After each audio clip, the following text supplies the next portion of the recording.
18절.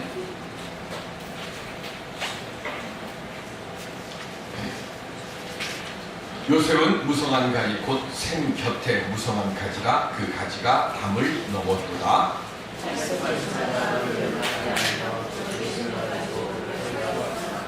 요셉의 팔은 도리어 굳세며 그의 팔은 힘이 있으니 이는 야곱의 전능자 이스라엘의 반석인 목자의 손을 힘입음이라.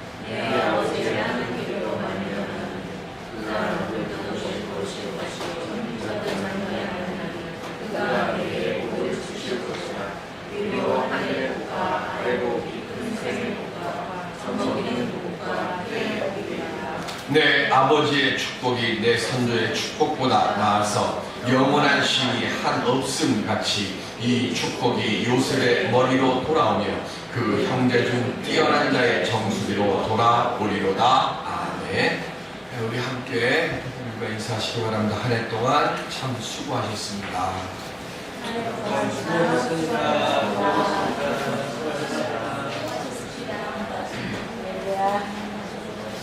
사람은 자기를 굴복시킨 힘만큼 강해진다고 합니다. 그러니까 내가 무엇을 굴복했느냐에 따라서 그 사람의 삶이 결정된다는 거예요. 그러니까 내가 돈을 굴복했다고 하면 돈의 노예가 되는 것이고, 내가 명예에 굴복했다고 하면 명예의 노예가 되는 것. 사람이 제구실을 못하는 것은 굴복해서는 안 되는 허탈한 것에 굴복했기 때문에 그렇습니다. 새해 인사를 하면서 제가 전도사 시절 때 가르쳤던 학생들이 이제 집사님들이 됐어요. 그래서 새해 인사를 한다고 저한테 유머를 하나 보냈습니다. 그 유머가 새해 기도입니다. 그 기도를 보니까 이렇게 써 있어요. 주님, 새해에는 뚱뚱한 지갑과 날씬한 몸매를 주세요. 지난 해에도 이 기도를 드렸었는데 그리고는 주님께서 거꾸로 주셨어요. 올해는 뒤바뀌는 일이 없도록 해주세요. 제발. 이렇게 써놨습니다. 뚱뚱한 지갑 되면 좋죠. 날씬한 몸매 되면 좋죠. 그러나 이건 사실은 기도의 제목은 아닙니다. 예레미야 27장 3절에 보시면 함께 하실까요? 시드기야 왕이 셀레마의 아들 여후갈과 마세야의 아들 제사장 스바냐를 선지자 예레미야에게 보내 청하되 너는 우리를 위하여 우리 하나님 여호와께 기도하라 하였으니. 아멘. 시드기야 왕이 감옥에 갇혀있는 예레미야를 조심스럽게 불렀습니다. 그리고 궁에 불러서 예레미야에게 청하는데 뭘 청하는가 하면 우리 하나님께 기도해달라고 요청을 합니다. 시드기야가 지금 예레미야를 부른 것은 자기가 듣고 싶은 말을 예레미야 선지자를 통해서 듣고 싶어서 불렀어요. 그런데 예레미야 선지자는 이 나라가 망할 것이라고 하는 이야기를 시드기야 앞에서 다시 해요. 시드기야는 예레미야에게 거듭 부탁을 합니다. 나를 위하여 그리고 이 나라를 위하여 기도해달라. 얼핏 보면 시드기야는 기도의 사람입니다. 그런데 시드기야는 하나님의 사람은 되지 못했습니다. 기도의 사람이 곧 하나님의 사람은 아니라는 겁니다. 말씀을 듣기 위한 기도 그리고 순종하기 위한 기도가 아니면 아무리 기도의 사람이라도 하나님의 사람이 될 수 없다는 겁니다. 시드기야는 자기 소원을 이루기 위해서 기도하는 사람이었어요. 믿음 안에는 두 종류의 사람이 있습니다. 하나는 자기 뜻을 이루기 위해서 하나님의 사람이 되는 사람이 있고, 또 다른 하나는 하나님의 뜻을 이루기 위해서 하나님의 사람이 되는 사람이 있습니다. 내 뜻이 아니라 하나님의 뜻을 이루기 위해서 기도하며 말씀을 가슴에 새기며 살아갈 수 있는 우리들이 될 수 있기를 바랍니다. 새해에는 내 삶의 자리에서 하나님께 굴복해서 하나님의 뜻이 우리를 통해 이루어지고 하나님의 뜻 안에서 내 마음의 소망이 온전히 응답되어지는 그런 거룩하고 복된 하나님의 사람들이 다 되는 우리들이 되시기를 주님의 이름으로 축원드립니다. 오늘 우리가 함께 봉독한 창세기 49장은 야곱이 자녀들에게 유언의 말과 함께 한 명씩 축복해주는 말씀을 하고 있습니다. 그 중에 우리가 봉독한 말씀은 요셉에게 주는 축복이에요. 요셉에게 주는 축복에 22절에 곧 생곁에 무성한 가지다 라고 말을 합니다. 이스라엘이나 애굽 모두 다 물이 아주 귀한 나라입니다. 애굽도 나일강 주변에 있는 그 주변 전 국토의 10% 정도밖에 물이 없고 나머지는 사막과 거치는 광야로 되어 있습니다. 그러니까 물은 아주 귀한 거예요. 그 척박한 땅에서 물이나 과일이 자라려고 하면 그래서 샘 곁에 있어야 합니다.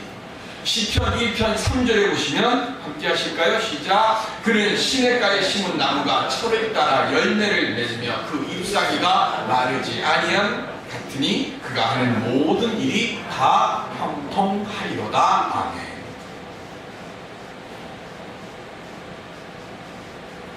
식물은 샘 곁에 뿌리를 뻗을 때 무성한 가지가 되고 담을 넘어설 만큼 풍성해지는 거예요.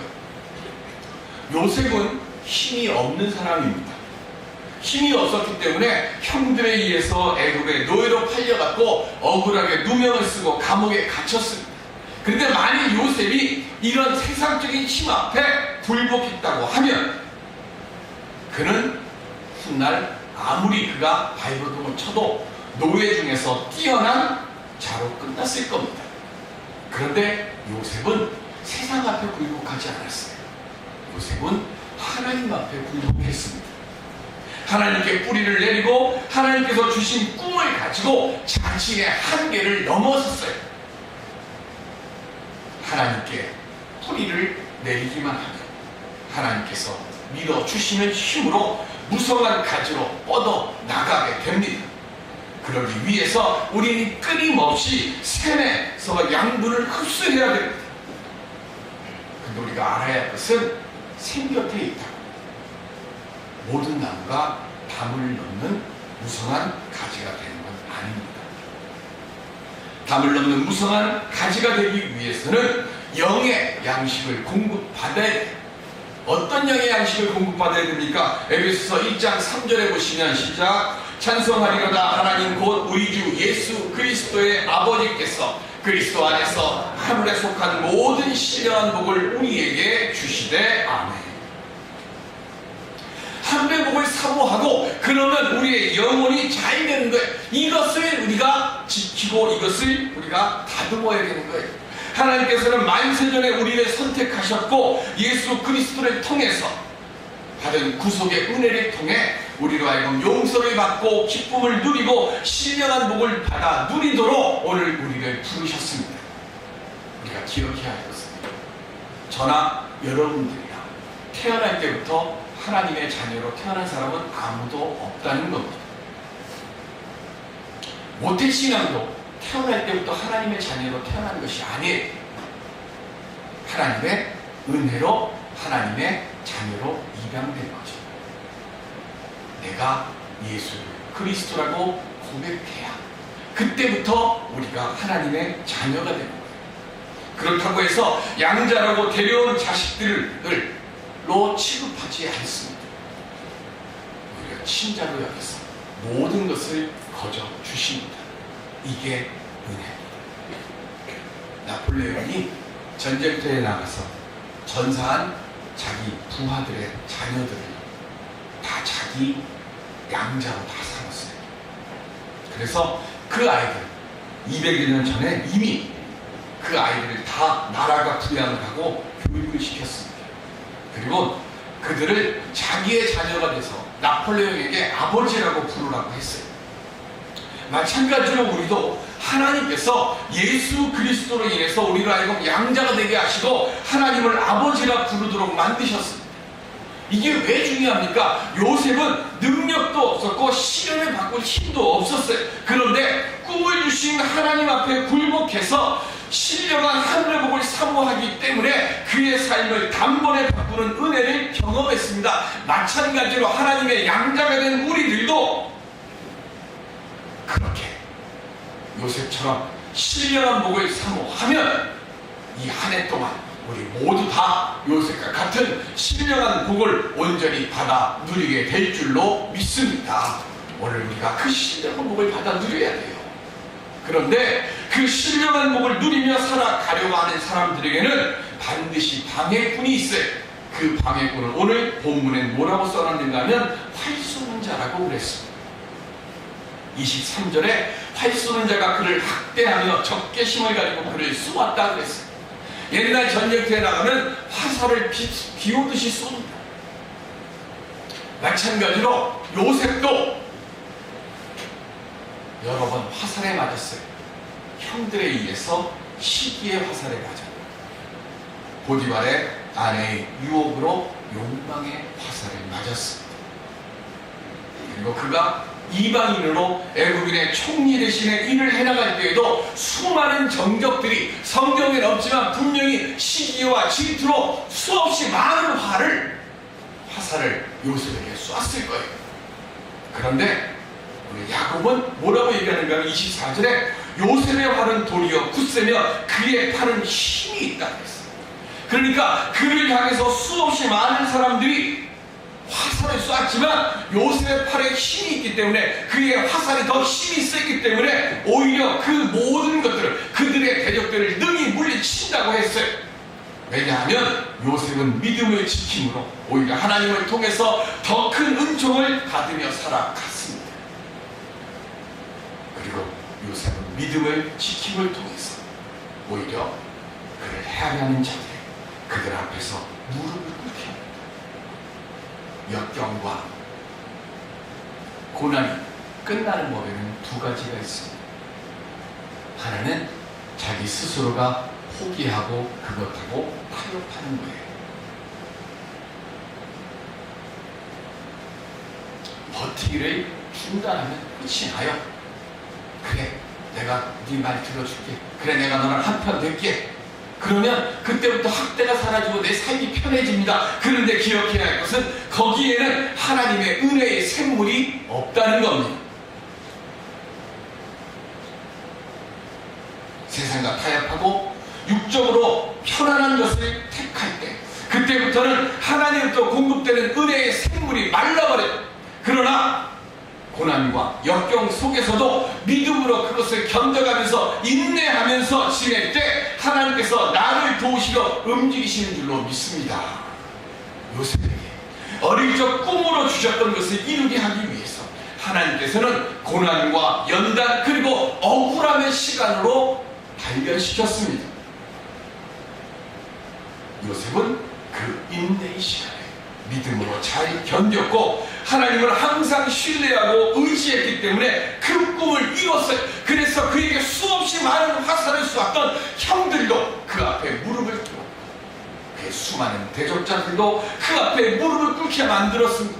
2016년도 새해를 시작하는 우리 모두 다 하나님을 무한 신뢰함으로 요셉처럼 하나님께서 주신 꿈을 이루는 한 해를 살아갈 수 있는 우리 모두가 되시기를 주님의 이름으로 축원드립니다.